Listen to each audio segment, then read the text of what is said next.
Kita beralih ke informasi lain, pemirsa. Presiden Prabowo melaksanakan sholat Idul Adha di Masjid Istiqlal didampingi Seskap Mayor Teddy. Sementara itu, Wakil Presiden Gibran Rakabuming Raka melaksanakan sholat Id bersama keluarga di Masjid Raya Syekh Zayed, Solo, Jawa Tengah.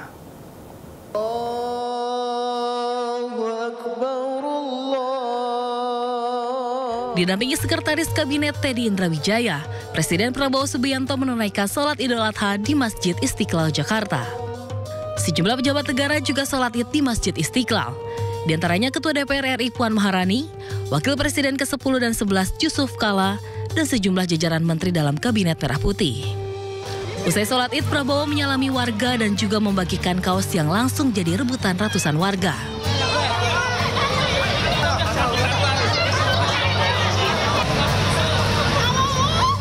Sementara pemotongan hewan kurban milik Presiden Prabowo akan dilaksanakan Sabtu besok. Pemotongan bersama dengan milik masyarakat yang diserahkan melalui Masjid Istiqlal. Sementara itu, Wakil Presiden Gibran Rakabuming Raka melaksanakan sholat Id bersama keluarga di Masjid Raya Syekh Zayed, Solo, Jawa Tengah.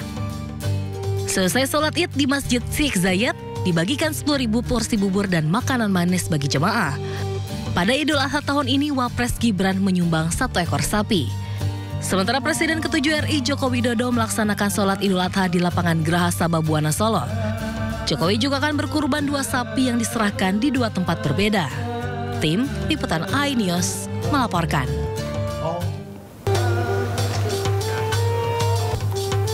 Selain Presiden Prabowo Subianto, sejumlah Menteri Kabinet Merah Putih juga mengikuti sholat Idul Adha di Masjid Istiqlal, Jakarta. Sholat Idul Adha dipimpin oleh Muzakir Abdurrahman selaku imam dan Profesor Wan Jamaluddin, Rektor UIN Raden Intan Lampung, bertindak sebagai khotib. Tema yang diangkat dalam pelaksanaan Idul Adha tahun ini adalah berkurban dengan ikhlas, membangun bangsa dengan cinta.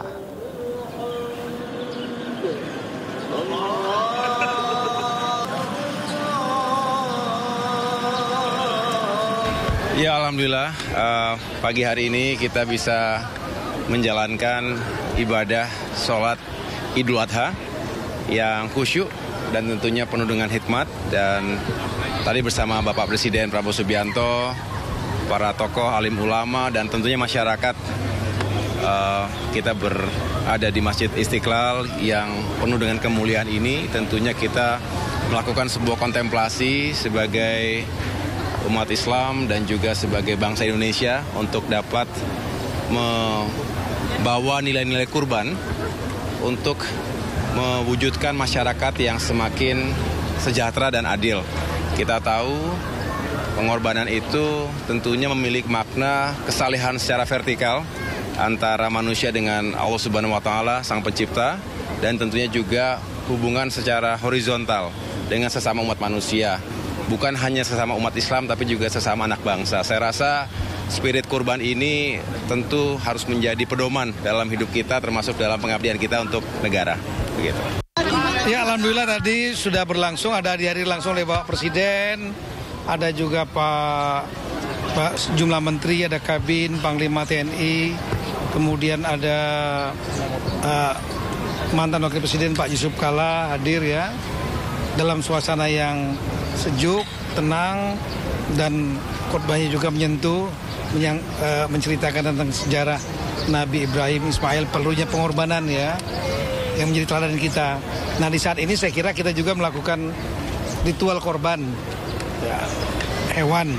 Tapi lebih itu saya kira kita perlu berkontemplasi untuk mentegakkan supaya kita lebih banyak berkorban bukan dalam bentuk hewan, tapi dalam bentuk pengorbanan untuk berbakti, bekerja lebih baik, terutama aparat pemerintah kepada masyarakat bangsa negara. Itu saya kira nilainya hampir sama. Berkorban, mengorbankan ada apa yang kita ada untuk yang kita sayangi, untuk kepentingan masyarakat bangsa negara. Ya, tentu seperti juga pesan tadi dari khotib ya, dan kita semua merayakan, memperingati hari Idul Adha ini sebagai hari yang mengingatkan kita untuk selalu ikhlas dan berkorban ya, untuk terutama dalam pengabdian kita kepada Tuhan Yang Maha Kuasa, kepada Allah Subhanahu wa Ta'ala, tapi juga yang paling penting juga bagaimana kepedulian kita kepada sesama ya. Saya kira ini yang sejalan ya, hablum minallah, hablum minannas yang sangat kuat gitu. Dan di hari raya kurban ini saya kira terutama apa yang disampaikan tadi, bagaimana pengorbanan dan keikhlasan Nabi Ibrahim ya, yang diperintahkan oleh Tuhan menyembelih anaknya dan kemudian digantikan dengan kambing ya, atau dengan seekor domba. Ini menunjukkan bahwa kita harus ada keikhlasan dan ketaatan. Tapi dari sisi sosial saya kira itu. Dan ini sejalan dengan budaya kita, budaya gotong royong, budaya yang selalu membantu, toleransi, bekerja sama, dan sebagainya. Gubernur Jakarta periode 2017-2022 Anies Rashid Baswedan salat Idul Adha di Masjid Agung Al-Azhar, Kebayoran Baru, Jakarta Selatan pagi kemarin. Datang bersama anak dan menantunya, Anies Baswedan sholat Id bersama dengan ribuan jemaah yang datang dari sekitar wilayah Masjid Al-Azhar. Selain Anies, di masjid ini juga turut hadir Ketua Mahkamah Konstitusi periode 2003-2008, Jimli Asidik. Usai sholat, Anies menjadi khotib dan menyampaikan ceramahnya yang berjudul Kurban Kota dan Agenda Keadilan. Bagaimana kita menggunakan pesan dari peristiwa kurban yang dikerjakan oleh Nabi Ibrahim alaihissalam, mengorbankan anaknya Nabi Ismail alaihissalam, sesuatu yang amat ditunggu, amat dicintai, dan pengorbanan itu bukan untuk kepentingan pribadi, tapi demi ketaatan pada Allah, dan bentuknya adalah diberikan kambing yang merasakan manfaatnya oleh semua. Jadi sekarang mari kita sama-sama kita melakukan kurban. Apa itu? Apa yang kita miliki yang kita bisa kontribusikan untuk keadilan. Seekor sapi yang diangkut menggunakan mobil pick-up lepas dari talinya dan melarikan diri ke jalan raya di Bandar Lampung, Lampung. Sementara di Bandung, Jawa Barat, 5 orang mengalami luka-luka dan 1 orang dilarikan ke rumah sakit akibat diseruduk sapi.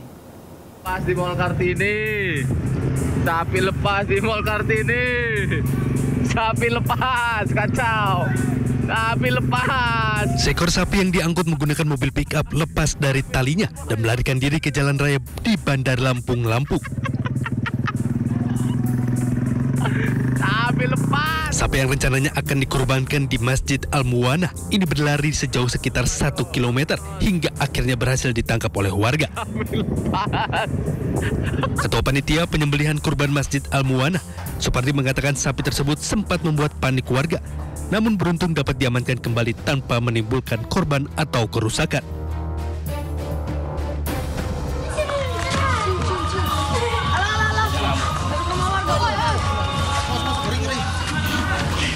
Sementara di Serang, Banten, seekor sapi berontak ketika akan dibawa ke lokasi penyembelihan.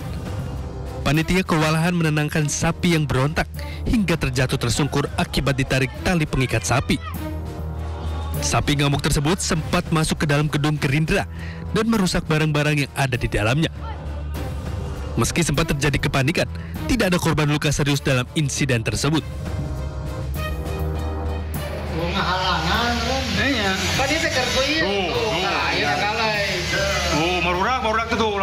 Selain itu di Bandung, Jawa Barat, terekam CCTV seekor sapi menyeruduk anak-anak hingga terinjak sapi. Akibat kejadian tersebut, 5 orang mengalami luka-luka dan 1 orang dilarikan ke rumah sakit Immanuel karena mengalami patah tangan sebelah kiri. Dengan kejadian tersebut, panitia hewan kurban Masjid Al-Hidayah meminta maaf. Tim Liputan Ainis melaporkan. Pemirsa, sapi kurban milik Presiden Prabowo Subianto dengan bobot 1 ton lebih menjadi sapi terberat di Provinsi Banten. Sementara di Mandailing, Natal, Presiden juga membeli sapi dengan bobot 1 ton untuk kurban Hari Raya Idul Adha 1446 Hijriah.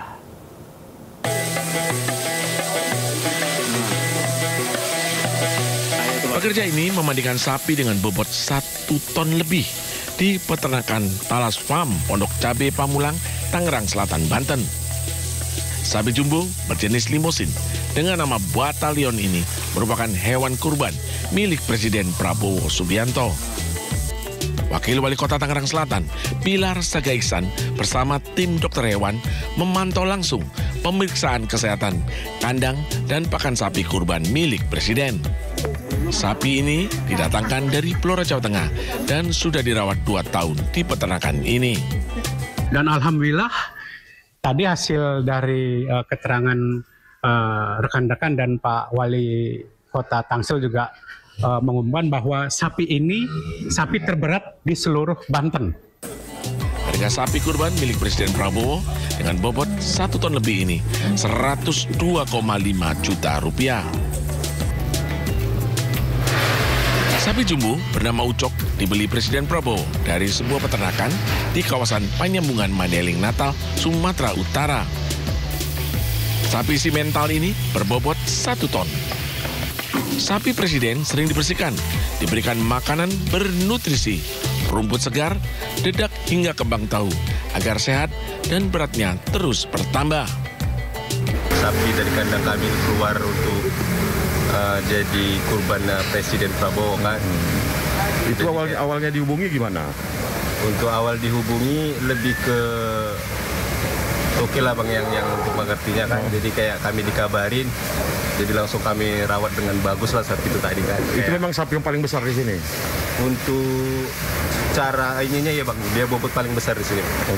Rencananya, sapi kurban Presiden Prabowo akan disembelih pada Hari Raya Idul Adha mendatang.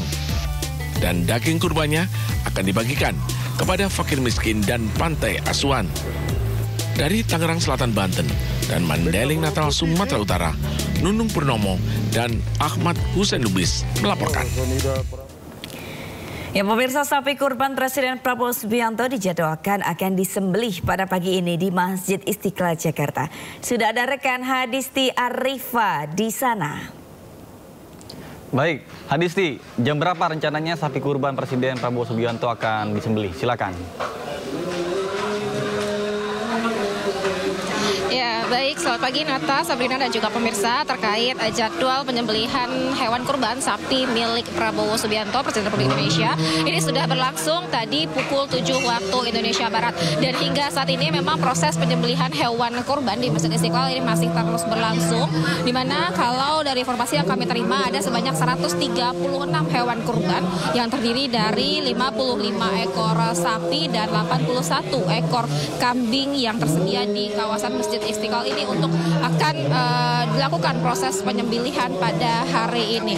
Secara teknis penyembelihan hewan kurban di Masjid Istiqlal ini, Nata, Sabrina dan juga pemirsa, ini akan dimulai terlebih dahulu oleh hewan kurban jenis sapi, kemudian nanti barulah dilanjutkan oleh jenis kambing atau juga domba. Dan memang hewan kurban di Masjid Istiqlal ini berasal atau disumbangkan dari sejumlah pihak, termasuk tadi saya sebutkan juga dari Presiden Republik Indonesia Prabowo Subianto dan juga Wakil Presiden Gibran Raka Buming Raka. Selain itu juga ada dari sejumlah pejabat negara lainnya seperti Menteri Agama, Menteri Dalam Negeri, bahkan mantan Presiden Megawati Soekarno Putri juga ikut menyumbangkan hewan kurban sapi di Masjid Istiqlal ini. Lalu juga tentunya dari Kapolri, Gubernur DKI Jakarta dan beberapa kementerian lainnya serta perorangan dan juga perusahaan-perusahaan BUMN. Dan tadi sapi milik Prabowo Subianto ini mendapatkan nomor urut pertama untuk dilakukan proses penyembelihan atau pemotongannya, yang mana sudah selesai. Kalau kita lihat kondisi terkini, tadi proses penyembelihan juga berjalan lancar, di mana kalau kita ketahui hewan kurban yang disumbangkan oleh Prabowo Subianto di Masjid Istiqlal ini adalah jenis sapi limosin dengan bobot 1,256 ton. Kemudian juga setelahnya dilanjutkan oleh pemotongan hewan kurban milik Gibran Raka Buming Raka yang juga jenis sapi limosin dengan bobot 1,1 ton. Nah, kalau kita melihat juga total jumlah dari hewan kurban yang ada di Masjid Istiqlal ini kemungkinan ini akan berlangsung hingga sore nanti, mengingat banyak sekali hewan kurban yang akan dilakukan proses pemotongan ataupun juga penyembelihannya. Dan tadi informasi yang kami dapatkan juga terkait mekanisme pembagian hewan kurban di Masjid Istiqlal ini tidak berbentuk pemberian kupon atau diambil langsung oleh masyarakat, namun dari Masjid Istiqlal nantinya akan menyalurkan hewan kurban ini ke masjid-masjid sekitar dan juga yayasan yang sudah diterima proposalnya, baru nanti dari mereka akan menyalurkannya kepada masyarakat yang layak untuk menerima. Nah, kemudian juga tadi ditegaskan terkait hewan kurban milik Prabowo Subianto.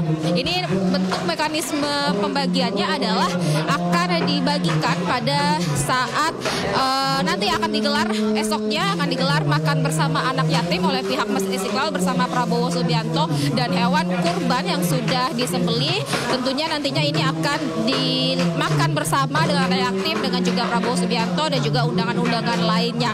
Selain juga makan bersama kepada anak yatim, tentunya juga ini akan diberikan kepada warga sekitar Masjid Istiqlal ini. Nata, Sabrina. Baik, terima kasih Hadi Setiarifa atas laporan dari kawasan Masjid Istiqlal Jakarta. Selamat bertugas kembali dan salam sehat.